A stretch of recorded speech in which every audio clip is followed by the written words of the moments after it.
And it goes a little something like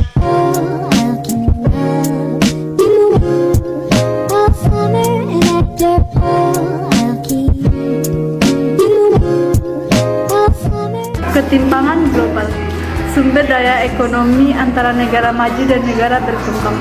Contoh ketimpangan global yaitu ketimpangan antara desa dan kota. B. Stratifikasi dalam sistem dunia. 1. Peninggalan kolonialisme. Kolonialisme terjadi ketika kekuatan asing mempertahankan dominasi politik, sosial, ekonomi, dan budaya terhadap penduduk lokal dalam waktu yang panjang. 2. Perusahaan multinasional. Perusahaan multinasional berperan penting dalam terjadinya neokolonialisme. Perusahaan multinasional tidak hanya dalam kegiatan menjual dan membeli, namun memproduksi barang di seluruh dunia.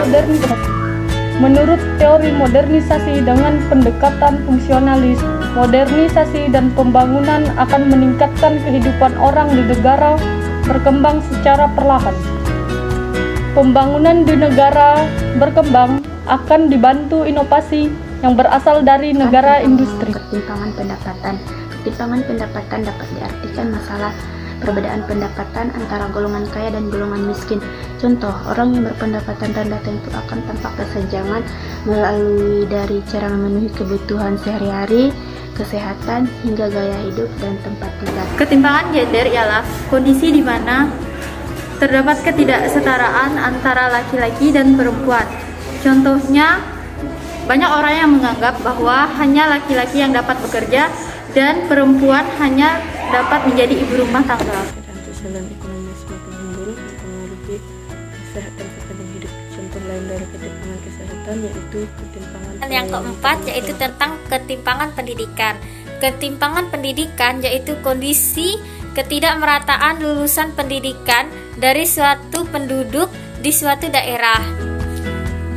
Contohnya seperti ikatan adat dan tradisi yang melarang anaknya untuk bersekolah tinggi-tinggi, salah satunya anak perempuan. D. Dampak terjadinya ketimpangan sosial. Yang pertama, kemiskinan. Masalah kemiskinan merupakan penyebab utama terjadinya permasalahan. Kesejahteraan sosial lainnya seperti ketunaan sosial, ketelantaran, ketertinggalan, dan kekerasan sosial. Contohnya, gelandangan dan pengemis yang di kota merupakan pendatang dari desa dan keterlantaran menurut KBBI berasal dari kata terlantar, yang artinya tidak terpelihara, tidak terawat, dan tidak terurus. Seperti yang kita lihat pada anak jalanan ataupun orang-orang yang lanjut usia. Keterpencilan atau ketertinggalan. Masalah isolasi alam yaitu keterpencilan dan ketertinggalan yang berakibat pada pembangunan. Isolasi geografis membuat banyak kelompok belum terjangkau pada proses pembangunan. Kondisi ini menghambat proses pemerataan pembangunan demi keadilan bagi seluruh Indonesia. Contohnya, jalan di desa yang tidak memadai. Upaya untuk mengatasi kesenjangan sosial. Cara mengatasi kesenjangan sosial memperbaiki kualitas pendidikan agar setiap anak memiliki kemudahan akses untuk memperoleh pendidikan, meningkatkan fasilitas kesehatan baik tenaga medis maupun pelayanan kesehatan, melakukan pemberdayaan kelompok masyarakat seperti memberikan penyuluhan atau pengarahan pada masyarakat.